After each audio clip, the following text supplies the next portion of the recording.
Bueno, dejamos a Pablo en algún lugar, no sabemos qué pasa con él después de que sale de Roma, pero sabemos que escribe a Tito, vimos esa carta en la clase anterior, sabemos que viaja, sabemos que va a otros lugares, y hoy vamos a ver los últimos días de Pablo y segunda de Timoteo. Quiero preguntarles algo, ¿sienten que han conocido más a Pablo? ¿Sienten como que esta es una clase que a mí me da un poco de tristeza enseñar, porque es como despedirme de un amigo con el que he estado aprendiendo durante ya tiempo, es casi como ir a un funeral. Pero Pablo para mí ha sido una fuente de inspiración en distintas maneras, sobre todo su carácter, su celo, su cariño por la gente, y creo que esta última carta de segunda de Timoteo, yo creo que es mi carta favorita, porque es la carta donde podemos ver, si nos imaginamos segunda de Timoteo, sería como ver el último testamento de un padre para su hijo. No sé si vieron por ahí una película que se llamaba My Life con Michael Keaton, y es una película de un hombre que se entera de que está enfermo de cáncer, que no va a sobrevivir, y su esposa está embarazada. Y este hombre decide hacerle una serie de videos a su hijo para guiarlo en la vida. Yo creo que esto es muy similar a lo que hizo Pablo. Fue una guía para que Timoteo pudiera navegar, y es el último testamento de un hombre condenado a muerte. Eso es lo que vamos a ver hoy. Así que vamos a hacer un poquito de la cronología de la vida de Pablo. Muchos no saben, pero Pablo y Cristo fueron contemporáneos, nacieron tal vez un par de años de diferencia, no sabemos si antes o después, porque no sabemos exactamente cuándo nació Jesús, pero sabemos que eran contemporáneos, que eran de la misma época y tendrían más o menos la misma edad. Por ahí entre el 33 y 37, por ahí es cuando Pablo se convierte más o menos. El primer viaje misionero donde va con Bernabé a evangelizar la parte baja de Galacia, por ahí del año 47, se escribe Gálatas por ahí. En el 49 su segundo viaje misionero, donde van y visitan otra vez estas iglesias y los lleva inclusive hasta Grecia. Después está el tercer viaje misionero, donde van y vuelven y visitan otra vez estas iglesias con una larga estancia en Éfeso. Después su arresto por ahí del 57, apela al César, y ahí es donde lo encontramos en estos momentos. Sabemos que posiblemente llegó hasta España. Es posible que haya llegado hasta España, estuvo también tal vez en Creta.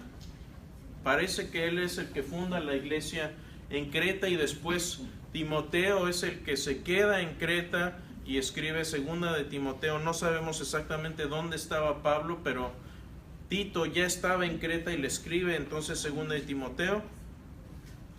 Y bueno, todos estos lugares terminando posiblemente seguramente termina en Roma después, y no sabemos exactamente cuándo, pero la mayoría de los estudiosos coinciden que entre el año 64 y 67 es cuando ya Pablo muere en Roma. Ahora, ¿qué es lo que estaba sucediendo acá? En el año 64 sabemos por registros del historiador romano Tácito que hubo un gran incendio en Roma. Este incendio fue precipitado supuestamente porque nadie se atrevía realmente a decir qué fue lo que pasó. Pero lo que tenemos de registros romanos es que este emperador romano, que en aquel tiempo, ¿quién era? ¿Se acuerdan? Nerón. Bueno, Nerón era un hombre despiadado. Para este tiempo, ¿se acuerdan que les decía que Séneca había sido su mentor? Séneca, cuyo hermano era Galión, el mismo Galión que estaba como gobernador en Corinto, y en Corinto es donde Galión le dice a los judíos: ¿saben qué? Estos disturbios que tienen ustedes contra Pablo no son asunto mío, este hombre no ha hecho nada, vayan y arréglense ustedes. Básicamente es lo que les dice Galión. Bueno, para el tiempo en que estamos hablando aquí en el año 64, Séneca ya no está mentoreando a Nerón. Y entonces se desata este hombre despiadado, y resulta que quería construir un palacio más grande, más majestuoso, pero ya no había espacio para construirlo. Entonces, bueno, ¿qué hizo? Bueno, prendámosle un cerillo aquí a esta parte de Roma, se les pasa, y en vez de quemar un pequeño pedazo de tierra para poder construir el lugar casi una tercera parte de Roma se incendia. Entonces, imagínense ustedes los rumores que corrían por ahí. Y entonces, ¿qué es lo que haces cuando tú eres un regente y te están culpando de algo? Echarle la culpa a otro. Es lo más humano y lo más natural. Bueno, eso es exactamente lo que hace Nerón. Y quiero leerles un trozo de Tácito. Escribió una serie de historia, y esta historia se llaman los Anales de Tácito. Y les voy a dar leer un fragmento de Tácito, y es referente a esto. Dice: en consecuencia, Nerón, para librarse de la acusación, y la acusación aquí de haber quemado Roma, Nerón buscó rápidamente un culpable e infringió las más exquisitas torturas sobre un grupo odiado por sus abominaciones, que el populacho llamaba cristianos. ¿Por qué dice abominaciones aquí? Porque ustedes saben que los cristianos en aquel tiempo tenían sus reuniones a puertas cerradas, sobre todo cuando tenían la fiesta de ágape, es decir, cuando tenían comunión. Entonces pensaban que, como decían, que comían el cuerpo y la sangre de Cristo, los acusaron de antropófagos, de caníbales. Esa fue la acusación. Entonces por eso menciona estas abominaciones, forma de mal entender el cristianismo. Dice: Cristo, de quien toman el nombre. De hecho, aquí es una transliteración, él translitera la palabra y le pone Christus, así es como aparece en el original en latín. De quien toman el nombre sufrió la pena capital durante el principado de Tiberio, de la mano de uno de nuestros procuradores, Poncio Pilato. Y esta dañina superstición, de tal modo sofocada por el momento, resurgió no solo en Judea, fuente primogénea del mal, sino también en Roma, donde todos los vicios y los males del mundo hallan su centro y se hacen populares. Por consiguiente, se arrestaron primeramente a todos aquellos que se declararon culpables. Entonces, con la información que dieron, una inmensa multitud fue presa, no tanto por el crimen de haber incendiado la ciudad como por su odio contra la humanidad. Y todo tipo de mofas se unieron a sus ejecuciones. Cubiertos con pellejos de bestias, fueron despedazados por perros y perecieron, o fueron crucificados o condenados a la hoguera y quemados para servir de iluminación nocturna cuando el día hubiera acabado. Eso es lo que hicieron con los cristianos. ¿Está hablando favorablemente del cristiano y del cristianismo aquí? No. Por eso los historiadores piensan que este testimonio y el testimonio de Flavio Josefo, que por cierto menciona a Jesús en dos pasajes, uno tiene interpolaciones, es decir, se le agregaron después cosas, pero tenemos el texto original, y hay otro texto que menciona de paso a Jesús refiriéndose a su hermano, a Santiago. Entonces tenemos tres pasajes al menos de dos historiadores, uno romano y uno judío, que no eran amigos del cristianismo, que mencionan a Jesús. Y esto lo digo porque hay mucha gente hoy en día que le gusta esta idea de que Jesús no existió, lo cual es absolutamente absurdo. No hay un solo historiador hoy en día que enseñe en una universidad acreditada con doctorado que piense que Jesús no existió. Es absurdo. Entonces, ¿alguna pregunta de este pasaje? Muy importante pasaje, gran pasaje históricamente hablando de Jesús. ¿Estamos? ¿Alguna pregunta? Ok, sigamos.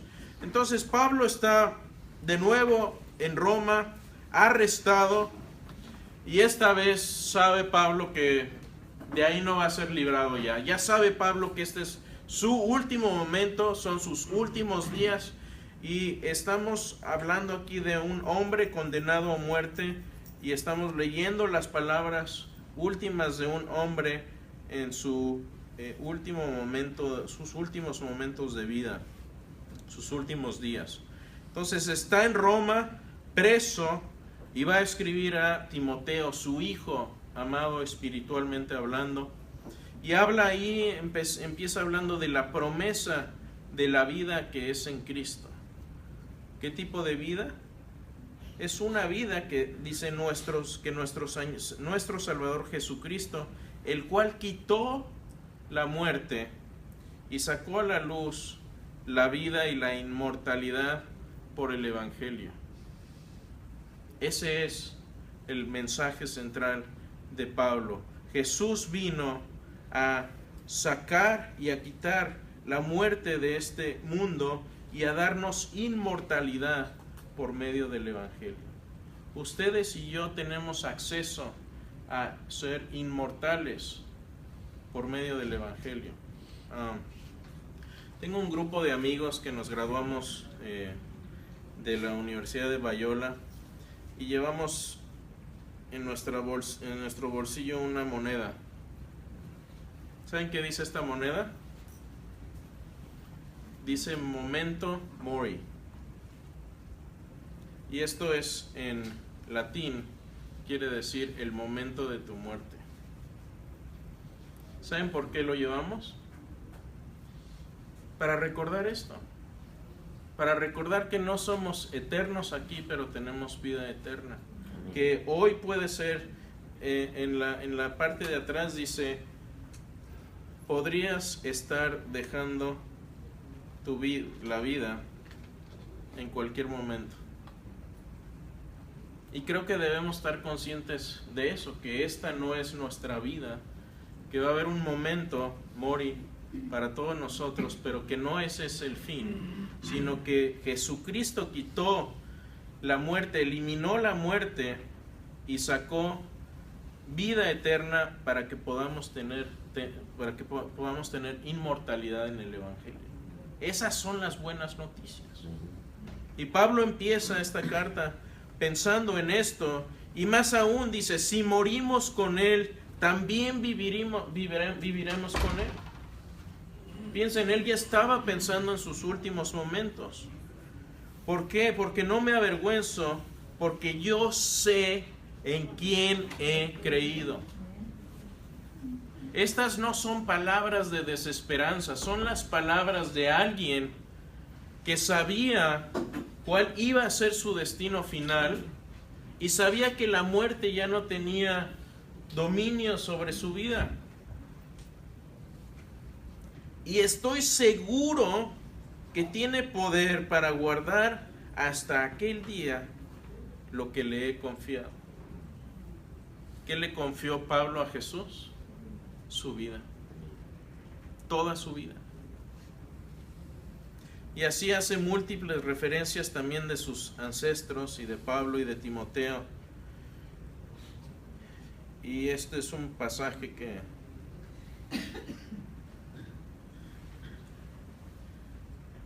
yo espero, aspiro y deseo que al final de mi vida yo pueda decir estas palabras. Pero él las dijo con confianza, con esa misma confianza que tenía en Jesús. Dijo: yo ya estoy para ser sacrificado y el tiempo de mi partida está cercano. He peleado la buena batalla, he acabado la carrera, he guardado la fe. Eso quisiera yo poder decir al final de mi vida, estar tal vez en mi lecho de muerte y poder decir esto. Algo que no les comenté al principio, pero hubo una encuesta que se hizo hace años a médicos y a personal de hospitales acerca de la forma en que preferirían dejar este mundo. Gente que está relacionada con la muerte todo el tiempo, les preguntaron: bueno, ¿tú cómo quisieras morir? Y la respuesta más popular fue sorprendente. ¿Saben cuál fue la respuesta más popular? Cáncer. ¿Saben por qué? Porque la mayoría de las personas que fallecen de cáncer tienen tiempo de reflexionar sobre sus últimos días y despedirse de sus seres queridos. Y es una oportunidad que mucha gente no tiene. Interesante, ¿no?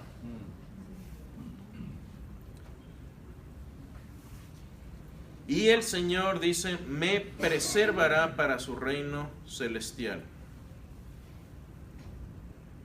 Así que, mis hermanos, vamos a recorrer no toda la carta, pero sí partes importantes. Hice una síntesis de lo más importante de Timoteo, lo que más me impacta, y se los quiero compartir esta mañana. ¿Estamos? Empieza Pablo y le dice: Pablo, apóstol de Jesucristo, a Timoteo, mi hijo amado. Así lo consideraba, su hijo espiritual, alguien que se convirtió con él, que Pablo formó espiritualmente, que creció con él, viajó con él, y ahora Pablo está tomando la estafeta espiritual de la iglesia y le está diciendo a Timoteo: mi tiempo ha terminado aquí, ahora esto es para ti, este es tu tiempo. Timoteo, te pido y te aconsejo que avives el fuego del don de Dios que está en ti. Haz que arda esa pasión por la gente que no tiene el evangelio. Esa gente que cuando se enfrenta a ese momento de su muerte no tiene esperanza. Apasionate por ese tipo de gente. Aviva ese fuego que hay dentro de ti. Y no te avergüences, no tengas pena de dar este testimonio de nuestro Señor, ni te avergüences tampoco de mí, que por su causa soy prisionero. Al contrario, tú también, con el poder de Dios, debes soportar sufrimientos por el Evangelio. Mis hermanos, yo no sé por qué a veces nos sorprende cuando somos cristianos, cuando sufrimos, decimos: Señor, ¿por qué? No entiendo por qué nos sorprende. El sufrimiento es parte del plan, es parte de lo que estamos haciendo aquí, es parte de lo que está usando Dios para hacernos entender qué es lo que sucede cuando las criaturas libres se rebelan contra Él. Es lo que estamos aprendiendo acá. Y le dice: ¿sabes qué? Aprende a soportar el sufrimiento por el Evangelio. Te van a Se van a burlar de ti. Eso es, a ver, en el mejor de los casos, eso es lo que te va a suceder. Si hoy estuviéramos en lugares en el Medio Oriente, en Siria y en otros lugares, no solo se estarían burlando de nosotros, nos estarían matando realmente como perros, de veras, como ganado. Y debes estar listo y dispuesto a soportar esto. Pero sabes que tienes algo guardado, un depósito guardado en ti mismo, y guarda ese depósito por el Espíritu Santo que mora en nosotros. ¿Cuál es ese depósito? Otra vez una alusión a la vida eterna. Tienes ese depósito guardado, tómalo, guárdalo bien.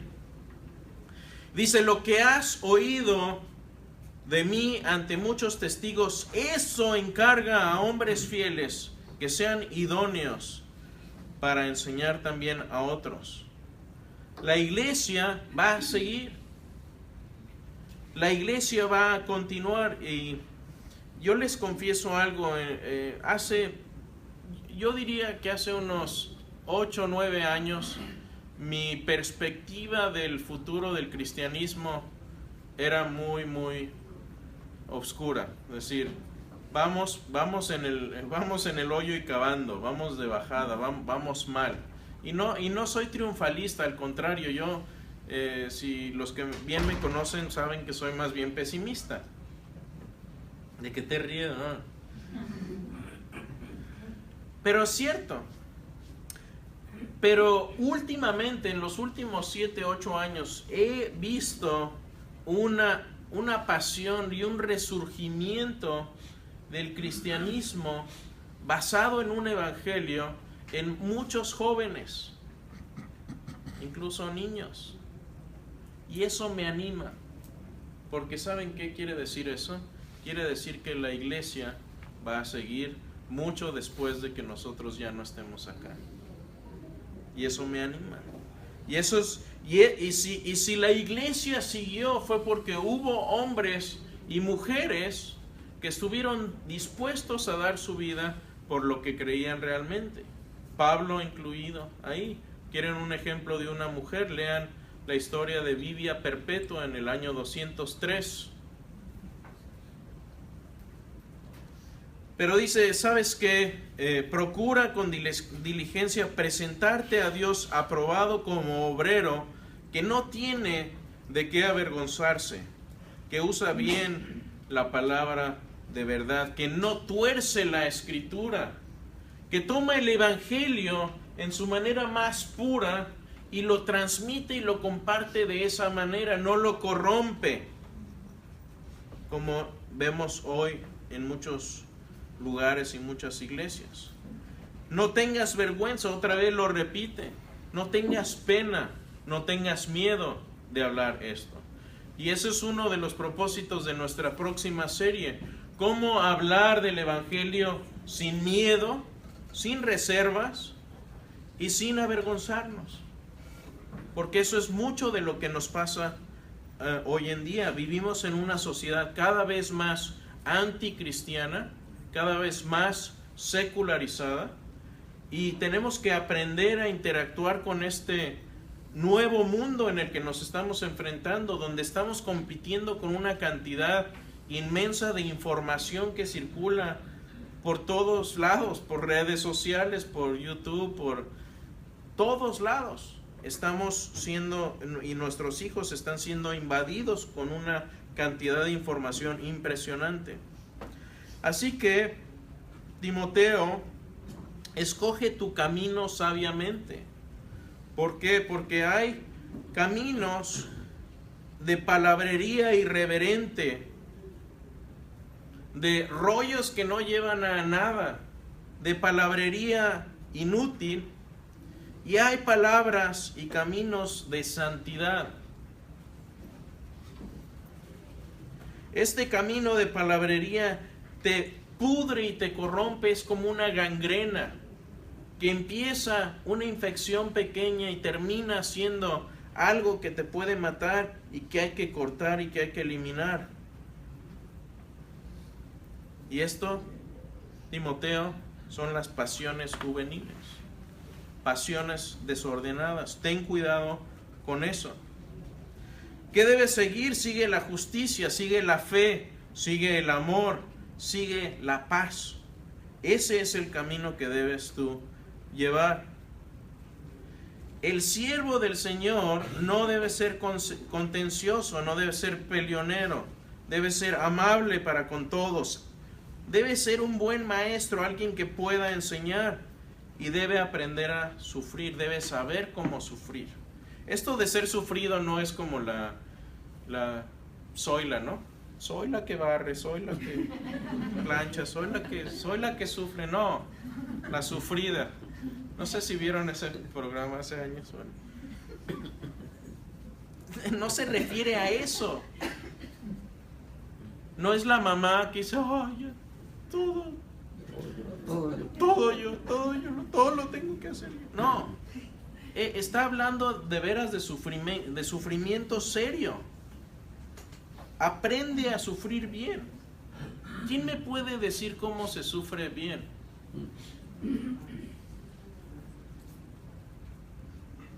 Cuando pierdes a alguien, no sé si sea bien o no, pero aceptando las circunstancias y sabiendo el propósito de Dios. ¿Tienes tu control sobre la situación? ¿Sobre qué cosas sí tienes control? Algunas cosas no. ¿Cómo? Sobre ti mismo. Sobre cómo tú vas a reaccionar sobre este sufrimiento. Porque puedes decir y utilizar este sufrimiento para que espiritualmente lo utilices como un trampolín y una plataforma, o vas a utilizarlo para destruirte y para culpar a Dios y culpar a los demás. Eso es una actitud de la que tú tienes control total.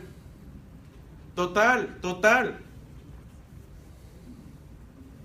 Aprende a sufrir. Que con mansedumbre corrijan a los que se oponen. Y me voy a citar, hace unos días escribía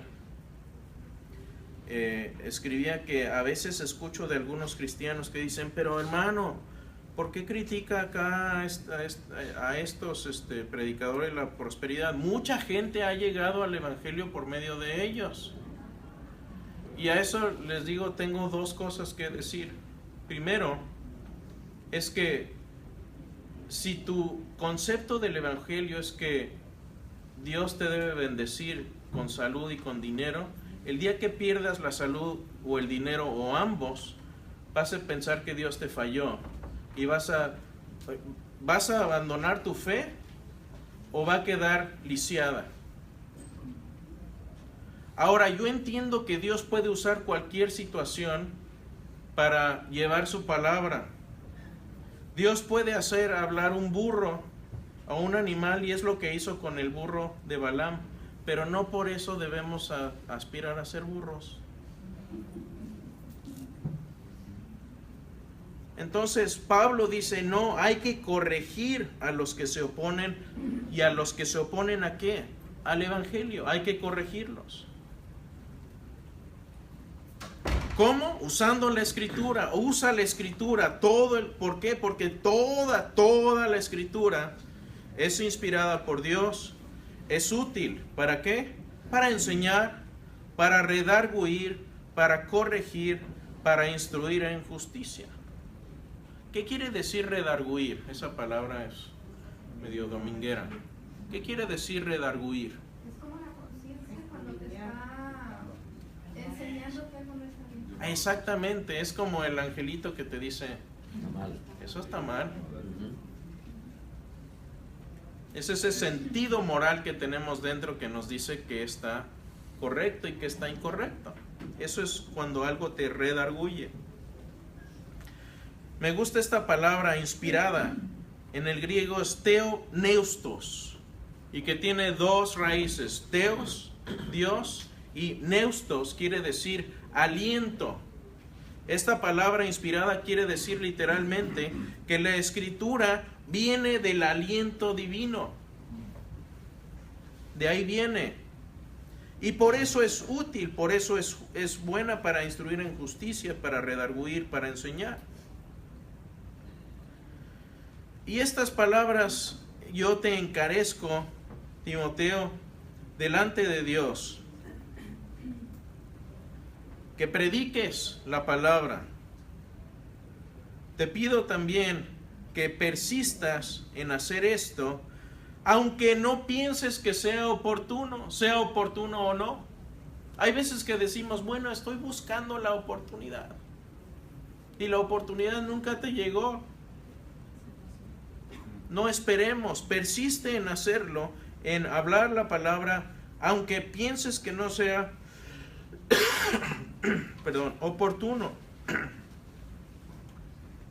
Corrige, reprende y anima con mucha paciencia, sin dejar de enseñar, porque llegará el tiempo en que no van a tolerar la sana doctrina. Esto lo escribió, mis hermanos, hace 2000 años, no ayer. Sino que llevados de sus propios deseos, se rodearán de maestros que les digan las novelerías que quieren oír. Si te has rodeado de amigos que solamente te dicen lo lindo que eres, lo guapa que eres o lo guapo que eres, lo amable que eres, lo lindo que eres, lo inteligente que eres, cuidado, porque a lo mejor es cierto, pero en alguno de esos está mintiendo, porque nadie somos perfectos. Rodéate más bien de gente que va a ser honesta contigo y que te va a llevar a un mejor lugar espiritual, aunque no te guste lo que te vaya a decir. Pero para eso hay que quitarse orgullo. Y el orgullo es más fuerte que el tequila, que ya es mucho decir. Así decía un familiar que no voy a mencionar porque está bueno por ahí, pero a veces probaba así una bebida fuerte y decía, oh, esto está más fuerte que el orgullo.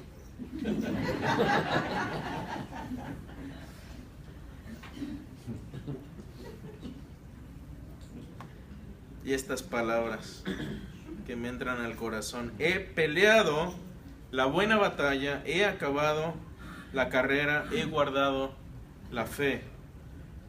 Así que, por lo demás, me está guardada la corona de justicia, la cual me dará el Señor, juez justo, en aquel día, y no solo a mí, sino también a todos los que aman su venida.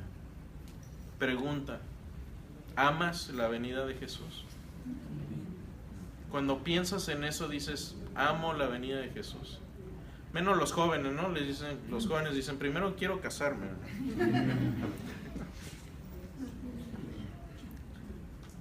Y en sus últimas palabras le dice, ¿sabes qué? El tiempo se está terminando, Timoteo.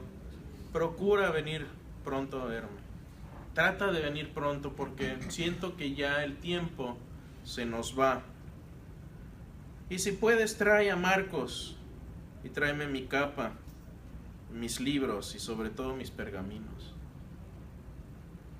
Todavía en sus últimos tiempos, Pablo, pensando en leer, siempre buscando escribir, tal vez quería escribir algo más, no sé, tal vez quería leer más sus escrituras, otros libros, no lo sabemos. Y tráeme mi capa yo pienso que tal vez estaba pasando frío. El Señor esté con tu espíritu y que la gracia sea con ustedes. Y termina la carta. ¿Qué pasó después de esto? ¿Cómo muere Pablo? ¿Qué escrituras tenemos de esto? Bueno, resulta que para nuestra buena fortuna, uno de mis profesores, el doctor Sean McDowell, hijo de Josh McDowell, hizo su disertación doctoral en el tema del destino de los 12 apóstoles. Y tiene un libro académico bastante caro, pero lo compré con descuento. Me dio un cupón de descuento y lo compré. Y he vaciado varios de los apóstoles y de las conclusiones de Sean en mi blog. En el blog ahí los pueden buscar Destino de los Apóstoles. Si vienen, hay una serie, creo que voy en el 5º más o menos, me faltan todavía 7, 8. Pero esto es lo que él hizo fue tomar las fuentes históricas más confiables y más cercanas de la vida de los apóstoles, incluyendo a Pablo, y dijo, bueno, ¿qué podemos concluir acerca de lo que la tradición piensa de esto? Pero ya poniéndolo en términos históricos, siendo rígidos con la historia. Y él hizo una escala que va, esta escala va así, va desde el 0 hasta el 10, siendo el 0 un hecho que ciertamente no es histórico, y siendo el 9 y el 10 un hecho histórico con certeza casi absoluta. Y así va el rango, ¿no?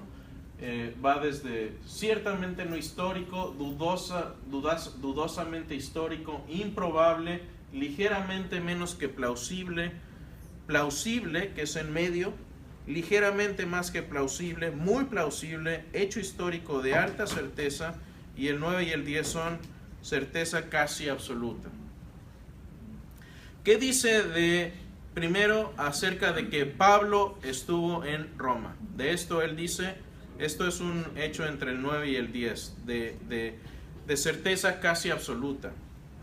Del martirio de Pablo, es decir, que Pablo muere por su fe.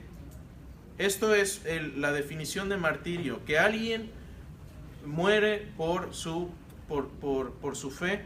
Hecho histórico igual con certeza casi absoluta. Entonces, que Pablo estuvo en Roma y que murió martirizado por su fe, tienen la certeza más alta. En cuanto al número 3, dice martirio durante el reinado de Nerón, le da un 8, que es hecho histórico con alta certeza. Y muchas tradiciones dicen que murió decapitado. Él dice es muy probable que sí haya muerto decapitado. ¿Cómo sabemos esto? Bueno, hay varias fuentes, pero una de ellas es un libro que se escribió unos 100 años después, un poquito de menos de 100 años después, de que muere Pablo. Todavía traigo la garganta un poco. Y entonces, por ahí hubo un obispo bien intencionado que quiso hacer pasar un escrito por escritura, y le costó, por cierto, el obispado, pero escribió algo acerca de Pablo unos 100 años después. Y obviamente esto es en cuestión histórica, es muy cercano todavía a los hechos. Entonces la gente todavía tendría memoria de lo que vivió Pablo, sobre todo los que estaban en Roma, y hay otros escritos. Pero esto es lo que dice, y parece que esta parte del escrito es histórica. Escribe el testimonio de la muerte de Pablo y dice: entonces Pablo, con su rostro hacia el este, levantó sus manos hacia el cielo y oró por largo rato. Y en su plegaria conversó en hebreo, la lengua de sus padres. Entonces estiró su cuello sin decir palabra. Y así es como Pablo pasó a la eternidad.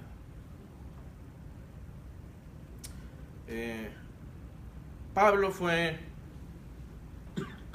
como dijimos al inicio de esta serie, cuando Pablo llega a la escena de la historia, el cristianismo no era más que un grupito de gente dispersa en Jerusalén y alrededores.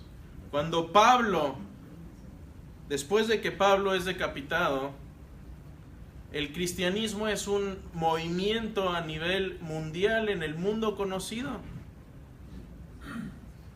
Este hombre tenía tal saña contra el cristiano y después da un giro de 180 grados y se convierte en el embajador más importante de la historia del cristianismo. ¿Qué podemos concluir de eso? Este hombre tuvo un encuentro real, personal y de choque con el Cristo resucitado. Alguien no cambia de opinión así nada más, de la noche a la mañana, y dice, ¿sabes qué? Todo lo que pensaba yo acá estaba equivocado. Al punto que tiene que retirarse durante varios años a repensar toda su teología. Porque él decía, bueno, ¿cómo es posible que el Mesías haya sido crucificado? ¿Qué quiere decir esto? Bueno, empecemos desde cero, Génesis 1:1, y a recorrer toda la Escritura y a volver a estudiar lo que él había aprendido desde niño en el Antiguo Testamento, y como dice el libro de Hebreos, para ver lo que dice la Escritura de testimonio acerca de Jesús. Así que para mí Pablo es un ejemplo, es un mentor, es un amigo, es un hermano, pero es sobre todo un hombre y un ejemplo de fe, de lo que puede hacer el poder transformador del Evangelio y de Cristo en una persona que está completamente enemistada contra Dios. Así que mis hermanos, ¿alguna pregunta, comentario hasta aquí? Sí, Alex. ¿Cómo interpretar eso que mira él, su rostro así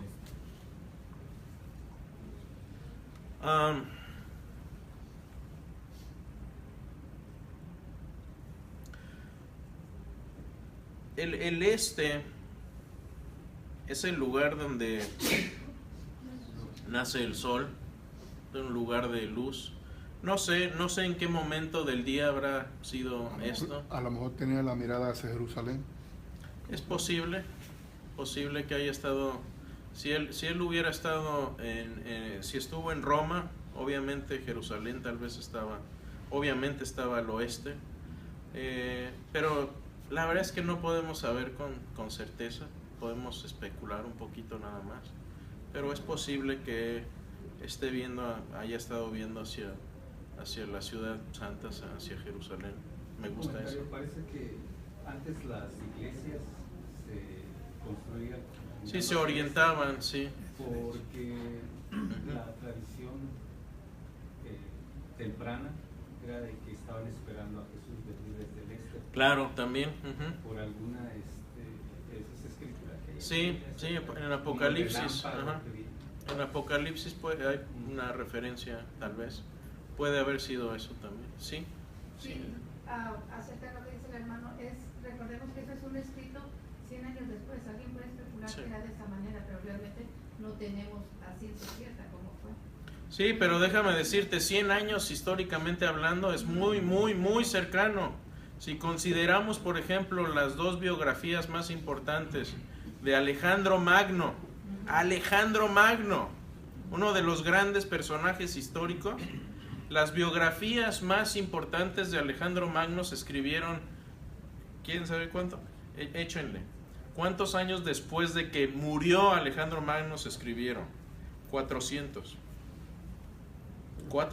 Y los historiadores antiguos dicen, wow, esto es sumamente bueno. Pero ¿quién escribió esto? El obispo que fue... Un obispo, sí. Pero ese no fue el que fue...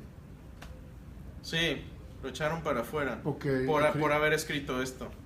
Por tratarlo de hacer pasar como algo... Entonces, ¿por qué estamos dándole valor entonces? Porque cuando vas a dar cuando lees y ves un escrito, lo puedes someter a criterios de historiografía para ver qué partes son históricas y qué partes no. Entonces, obviamente tú cuando vas a tratar de hacer pasar un documento por creíble, le vas a meter de las dos cosas. Entonces, un historiador tiene herramientas para poder decir esto sí es histórico. Te voy a dar un ejemplo muy claro con los evangelios. Por ejemplo, los historiadores más ateos, más escépticos y más de los que menos creen que los evangelios son inspirados, que los ven como simples documentos históricos, dicen, bueno, veamos estos dichos de Jesús o supuestos dichos de Jesús donde se refiere a sí mismo como el Hijo del Hombre. Y hay un criterio que ellos utilizan que es muy muy estricto, que se llama criterio de disimilitud. Y este criterio dice que si algo que viene en el Evangelio de palabra de Jesús no es algo que tenga que ver con el contexto judío inmediato, es decir, no es algo que diría un judío en aquel tiempo, y que tampoco es algo que menciona la iglesia, entonces seguramente sí es algo que dijo Jesús. ¿Se entiende? Entonces, ¿qué sucede? Que la palabra Hijo del Hombre no es un término que se utiliza en el Nuevo Testamento en ningún otro lugar, o sea que no es algo que se inventó la iglesia, y tampoco es algo que usarían los judíos para referirse a Jesús, porque esto es una figura mesiánica que no habrían relacionado con un hombre crucificado. Entonces por eso dicen, esto sí es histórico, y el mismo tipo de herramientas las pueden aplicar a cualquier escrito. Yo he hablado con ateos y me dicen, es que los evangelios están al mismo nivel que Harry Potter. Le digo, mano, no sabes nada de historia, entonces no sabes que uno puede tomar incluso unos cuentos de Memín Pingüín y ver y aplicarles los mismos criterios de historiografía, y uno va a ver que son ficticios totalmente, sin mencionar que tenemos el autor que nos está diciendo que son cuentos. Sí. Entonces, un minuto más, que ya se nos acabó muchísimo el tiempo. Sí, no sé si la pregunta fue por qué volteó hacia el este, regresando al punto. Primero, el sol sale por el este. Segundo, la rotación de la Tierra es precisamente a la derecha. Y tercero, Daniel también lo hacía. Y mucha gente, solamente, corríjame, los musulmanes apuntan a ver a la Meca. No es porque los cristianos apunten a ver a Jerusalén, no, sino es porque la salida del sol se considera el principio del día, la vida, y muchas veces lo que se veía. Pero no sé, a lo mejor Pablo volteó, no sé, a ver, históricamente no podemos decir Pablo volteó por esto, fue a ver al este. No, pero simplemente es una redacción. Sí, exacto. De lo que estaba sucediendo. Claro, ahí uno le puede poner el romanticismo de que si era hacia Jerusalén, el hecho que estaba hablando en hebreo, sí, claro, ese tipo de cosas, pero entra en la especulación. Exacto, entonces no podemos saber. Bueno, terminemos, mis hermanos, esta serie. El tiempo de mi partida ha llegado. El tiempo de mi partida ha llegado. Todos tendremos nuestro momento de partida. Pero ¿saben qué decía Pablo? Y lo dice aquí. Yo sé a quién he creído. Y por eso puedo decir, Pablo dice, he peleado la buena batalla, he acabado la carrera, he guardado la fe. Yo tengo 45, casi 46 años en esta tierra. Dicen, uy, te ves acabado, mano. Sin comentarios, gracias. Pero ¿saben qué? Todos vamos a tener nuestro momento. A Pablo le llegó, a los 12 apóstoles les llegó, a nosotros nos llegará. Pero ¿saben qué me consuela? Es esto. Yo sé. No dice yo sé lo que he creído, dice yo sé a quién he creído, porque el que te salva no es una creencia, sino una persona. Y esa es la esperanza que tuvo Pablo, y esa es la esperanza que tenemos todos nosotros los que creemos en Cristo y que amamos su venida.